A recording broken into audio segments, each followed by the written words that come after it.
Bonjour à tous sur ce live pour cette campagne de financement donc de TLS géothermique sur WICID. On est ravis de partager notre projet avec vous et on sera heureux de répondre à vos questions à la fin, mais n'hésitez pas déjà à poser vos questions sur le module de chat de la conférence. Donc je vais faire un partage d'écran pour vous dérouler la petite présentation avec des slides. Ça tout de suite. Voilà. Donc déjà on va se présenter, on va présenter les fondateurs et notre équipe. Donc on a créé l'entreprise fin 2012, début 2013. Moi j'avais fait beaucoup j'ai travaillé dans les banques et fait beaucoup de financement de projets d'énergie renouvelable, mais pas du tout en géothermie du coup. On a créé l'entreprise avec donc Jean-Luc Oxiat qui lui a passé toute sa carrière dans l'exploration pétrolière et sur la fin de sa carrière a fait de nombreux projets de recherche et développement en géosciences. Et c'est en confrontant nos idées à la fois ENR et exploration qu'on a eu l'idée de bâtir cette entreprise. Et puis plus tard nous a rejoint donc en 2014 Mathieu qui est avec moi. Bonjour à tous. Qui peut se présenter du coup. Donc moi je suis un ancien chercheur en thèse, donc un ancien doctorant. J'ai travaillé sur la formation des Alpes et donc j'ai rejoint la boîte début 2014. Donc moi mes compétences c'est vraiment la compréhension géologique dans son ensemble, la géologie de terrain et vraiment tous les ressorts de recherche et développement qui peuvent être mis en œuvre. Et donc il y a aussi parmi nous Jean-Michel Ars dans notre équipe, qui lui est à Brest et qui est doctorant également, lui plutôt en géophysique. Donc c'est lui qui travaille sur les algorithmes en fait pour transformer les données en images. Voilà. Donc lui il est détaché à Brest dans un laboratoire partenaire qui s'appelle Domaine Océanique. On les associe à notre équipe parce qu'on travaille en permanence avec eux en fait. On est 4 en interne dans la société, mais on travaille en étroite relation donc avec plusieurs laboratoires académiques. Qui ont chacun leur expertise et on les a sélectionnés pour ça. Donc on travaille avec l'université aussi de Grenoble, on travaille avec l'université d'Orléans également et depuis très peu de temps avec l'université de Montpellier. Et puis on a aussi des collaborateurs dans des entreprises qui sont très spécialisées, surtout en géophysique, qui s'appellent Imagir et Sysprobe. Alors nous, notre problématique finalement et le marché auquel on s'attaque, c'est le marché de l'énergie au sens large. Quand on regarde un peu les projections qui sont faites du marché de l'énergie à horizon 2040 par certaines études, on se rend compte que les énergies fossiles vont encore rester malheureusement très importantes dans le mix énergétique et que la demande en énergie primaire va encore croître énormément et notamment l'électricité. Et quand on regarde, il y a beaucoup d'éoliens et de solaire qui se développent, mais ça suffira pas à changer ces tendances-là. Donc nous, on veut s'investir dans une alternative qui est la géothermie profonde. Alors brièvement, la géothermie profonde, qu'est-ce que c'est? Ça consiste donc à développer des centrales géothermiques qui vont exploiter à minima deux puits, un qui va pomper de l'eau chaude dans un réservoir naturel profond, et le second qui va réinjecter l'eau une fois qu'elle est refroidie et qu'elle aura été valorisée en surface. C'est une énergie qui a beaucoup d'avantages, hein, qui est une énergie non intermittente, qui est disponible 24 heures sur 24. Donc on peut produire de l'énergie et de l'électricité en continu 24 heures sur 24, pratiquement toute l'année. C'est une énergie évidemment renouvelable à l'échelle humaine et propre dans la façon dont on l'exploite. C'est une énergie qui est très compétitive. Hein. Au niveau des coûts d'exploitation, ils sont relativement faibles. Et puis surtout, c'est une énergie locale, très territoriale.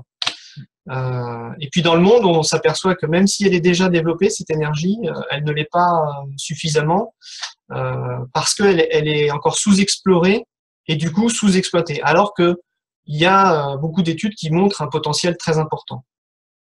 En Europe, aux États-Unis, en Asie et en Afrique, même en Amérique du Sud, il y a beaucoup de potentiel. Et ça reste largement sous-exploité, malheureusement. Alors en France, les perspectives, c'est plutôt des centrales géothermiques dans différentes régions en France. Donc il y a le Massif central, donc c'est la zone préférentielle que nous on développe. Les Pyrénées, dans une moindre mesure, l'Alsace évidemment, qui porte un certain nombre de projets pilotes au niveau européen, mais également le Languedoc, le couloir rhodanien, donc la vallée du Rhône. Et alors, une centrale géothermique comme celle qu'on veut développer, ce sont des centrales qui font à peu près 5 MW électriques et qui peuvent répondre aux besoins de 10 000 habitants.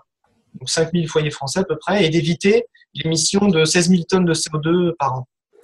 Voilà à quoi ça ressemble une centrale, c'est moins de 10 000 mètres carrés, donc moins d'un hectare d'emprise foncière au sol, ce qui est relativement fait par rapport à la production d'énergie qui est faite derrière. Voilà, donc là c'est une petite image de ce qu'on propose comme type d'intégration paysagère notamment. Alors notre activité, nous on se considère comme des explorateurs en géothermie et des développeurs de centrales, c'est-à-dire qu'on porte l'amont, tout ce qui est subsurface, donc géosciences, mais plus tard on veut également être opérateur de centrales, on veut les développer. Et pour ça, on propose des nouveaux endroits pour aller chercher cette énergie, donc des nouveaux concepts géologiques et également des technologies qui nous permettent de mieux imager le sous-sol en fait, et avec des technologies qui sont innovantes. Donc aujourd'hui, on est capable, nous en interne, avec notre équipe et nos partenaires académiques, de conduire complètement des études d'exploration, de faisabilité, avant forage d'exploration. Et à terme, demain, avec la R&D qu'on porte et également les permis d'exploration qu'on a demandé en France, on aura des gîtes géothermiques identifiés et dérisqués pour aller vers des phases de forage. Et la R&D nous permettra d'avoir une méthodologie et une technologie unique sur le marché de la géothermie qui, on pense, nous rendra assez incontournable en France au départ, puis ensuite en Europe et même dans le monde. Donc voilà, on va s'attarder maintenant sur l'innovation au cœur de notre approche et en quoi on est différent des autres acteurs en géothermie. Voilà notre différenciation. Donc, alors pour rappel. Donc voilà. Donc nous, qu'est-ce qu'on cherche exactement? Ce qu'on cherche, c'est un débit et une température suffisante pour produire de l'électricité. Ça, c'est vraiment le cœur de notre objet. C'est vraiment ce vers quoi il faut tendre. Et aujourd'hui, en fait, cette recherche, en grande partie, elle est faite de manière à se concentrer essentiellement sur des phénomènes de surface qui sont directement accessibles par l'homme, que sont par exemple les résurgences d'eau chaude. Or, nous, on a une vision autre que celle-ci, qui nous permet en fait d'estimer la présence de débit et température suffisantes pour la géothermie sans avoir nécessairement des ressources en surface. Et les structures porteuses de ces débits et températures suffisantes sont des failles, des grandes failles qu'on peut trouver dans de nombreux endroits très déformés dans le monde. Alors nous, on était parti quand on a créé le programme de recherche et développement et la prospection générale. On était parti sur un constat qu'on avait fait sur l'aspect géologique où on a constaté en fait il y avait peu de réflexion parmi les acteurs sur les critères de sélectivité des cibles, c'est-à-dire où est-ce qu'on va pour trouver des gisements géothermiques. C'était toujours un peu les mêmes précurseurs, donc on a l'Alsace, la vallée du Rhin, et puis des approches très empiriques. Et puis il y avait très peu d'intégration des concepts géologiques nouveaux, donc qui sont dans les universités, dans l'exploration industrielle. Et puis c'était toujours pareil, des démarches d'exploration et en géophysique aussi, avec des techniques lourdes, type sismique réflexion, alors qu'on a des outils d'exploration accessibles à des coûts raisonnables et mieux adaptés à la géothermie. Alors pourquoi? Parce que c'était souvent, la géothermie est exploitée dans des zones où ça a été déjà exploré pour le pétrole, donc il y avait quantité de données et des choses à réutiliser pour trouver des gisements. Mais il y a nombre d'endroits ailleurs qui n'ont pas été explorés par les pétroliers, où justement, nous, on pense qu'il y a beaucoup plus de potentiel. Donc, partant de ce constat, on a vu donc des opportunités d'adapter surtout tout ce qui était méthodologique venant du secteur pétrolier, parce que quand on cherche des gisements dans le pétrole, c'est pareil, on se pose des questions très fondamentales en amont, c'est où sont les gisements? Nous, c'est pareil, où sont les gisements d'eau très chaude? Et donc, on se pose des questions qui sont très en amont. Et puis en Europe, on a un terrain de jeu qui est assez remarquable, et notamment en France, avec une diversité géologique très pertinente, autre que l'Alsace. Et puis enfin, on voulait intégrer l'expertise française, parce qu'il y a une véritable expertise en géosciences en France, pour créer une avance technologique pour la géothermie profonde et pour notre société. Donc voilà, concrètement, qu'est-ce qu'on fait? On a deux axes de développement, l'un en recherche et développement. L'un, c'est l'acquisition de connaissances, l'augmentation de notre capital connaissances pour mieux comprendre les structures et vraiment mieux comprendre l'architecture des zones où peuvent circuler ces eaux chaudes et donc avoir les débits températures suffisantes. Et l'autre axe que l'on développe, c'est l'axe technologique qui nous permet de faire des images du sous-sol. Ces zones où on n'a pas directement accès, on ne peut pas faire des observations directes. Il y a néanmoins des méthodes qui existent et qui nous permettent d'obtenir des images. Et c'est ces deux couplets qui nous permettent de comprendre et de caractériser le sous-sol et la ressource qui nous intéresse, à savoir un couple débit-température suffisant pour produire l'électricité. Donc, en quoi est-ce qu'on est innovant? En quoi est-ce que notre approche est différente? Eh bien, c'est simple. En science, on dispose de toute une batterie de faits, des observations reconnues par l'ensemble de la communauté. Et ces faits peuvent être harmonisés de différentes manières, suivant différents concepts. C'est-à-dire qu'à partir des mêmes observations, on peut, dans les zones où il y a peu de connaissances, interpréter des choses très différentes en fonction du concept qu'on utilise. Sur la slide ici, je vous ai présenté deux paradigmes qui expliquent la mise en place de corps géologiques qu'on appelle des granites. Dans le cas à gauche, ces granites sont mis sous forme de bulles magmatiques, de diapires magmatiques, qui seraient arrivés en surface par des phénomènes d'érosion. Et la géométrie en profondeur de ce corps granite, ça va être une géométrie qui va se refermer sur elle-même. Alors qu'il y a une autre vision, notamment en contexte d'hyperextension, où en fait ce granit, c'est pas une bulle, ça va être un dôme. Et finalement, les bords de ce granit ne vont pas se refermer sur eux-mêmes, mais vont s'enraciner très profondément dans la croûte. Et le contact, dans le deuxième cas, entre le granit et l'encaissant, c'est un contact qui est très très déformé, c'est-à-dire que la roche est extrêmement cassée et donc extrêmement perméable aux circulations fluides. Et du coup, va permettre de générer des drains qui vont s'enraciner profondément dans la croûte. Donc vous voyez, en fait, en fonction du paradigme que l'on utilise, avec des mêmes données, on peut interpréter des évolutions des structures en profondeur très contrastées et avec des intérêts pour la géothermie très différents. Donc aujourd'hui, comment la technologie qu'on développe, elle se base donc en trois grandes parties qui ne sont pas développées parmi nos concurrents. C'est vraiment quelque chose qui nous est très cher et qui est vraiment très développé dans notre structure. Tout d'abord, c'est vraiment de nous focaliser sur le modèle géologique en 3 dimensions. Et ce modèle géologique, pour le construire, on va avoir des réflexions de géologie fondamentale sur la mise en place des structures et vraiment des choses qui peuvent paraître très loin de notre domaine, mais qui sont pourtant cruciales. Ensuite, le second, ça va être d'harmoniser différentes méthodes géophysiques, donc qui nous permettent d'avoir des images du sous-sol, que sont par exemple la méthode magnétotellurique, gravimétrique ou sismique. Et c'est ces 3 sources de données qu'on va coupler avec des algorithmes qu'on appelle, donc qui vont nous permettre de faire ce qu'on appelle l'inversion conjointe, donc qui vont nous permettre d'avoir des informations comme par exemple sur la porosité ou la teneur en eau ou la température, en utilisant 3 sources de données différentes et donc plus ou moins dépendantes du facteur qu'on cherche, comme la température. Et donc c'est en couplant ces 2 modèles, à la fois les modèles géophysiques et les modèles géologiques, c'est ensemble qu'on va pouvoir avoir un modèle mathématique qui va nous permettre d'estimer des zones de favorabilité pour obtenir les débits et les températures suffisants à notre problème.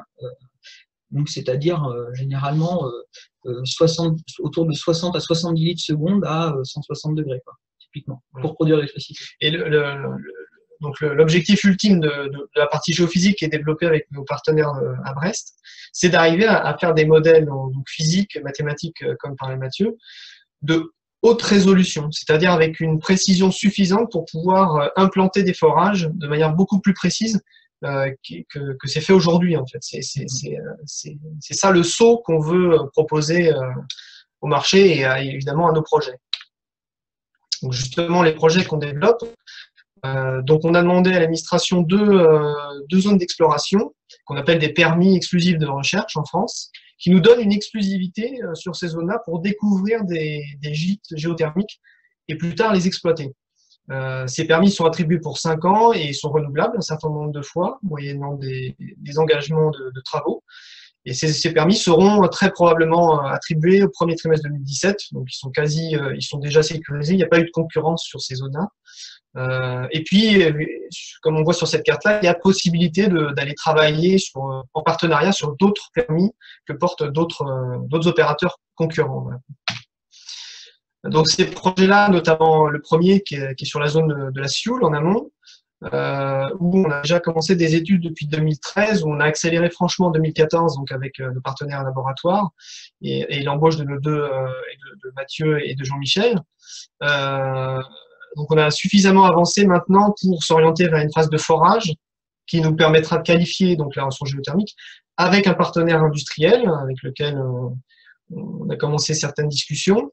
Voilà, tous ces projets, on a pu mieux les caractériser aujourd'hui parce qu'on a fait beaucoup de campagnes de terrain en géologie et en géophysique entre 2014 et 2016.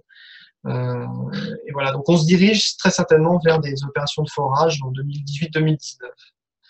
Alors la levée de fonds avec WICID va nous permettre de continuer à innover dans notre secteur et même au-delà.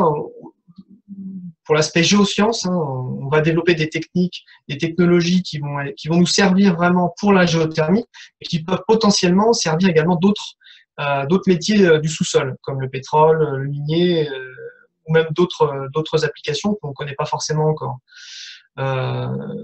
Deuxièmement, c'est commencer à financer les sociétés projets, parce que quand on va aller vers des opérations de forage, on va devoir constituer des sociétés, des filiales, qui porteront les coûts des forages. Donc, il va falloir les créer et les capitaliser.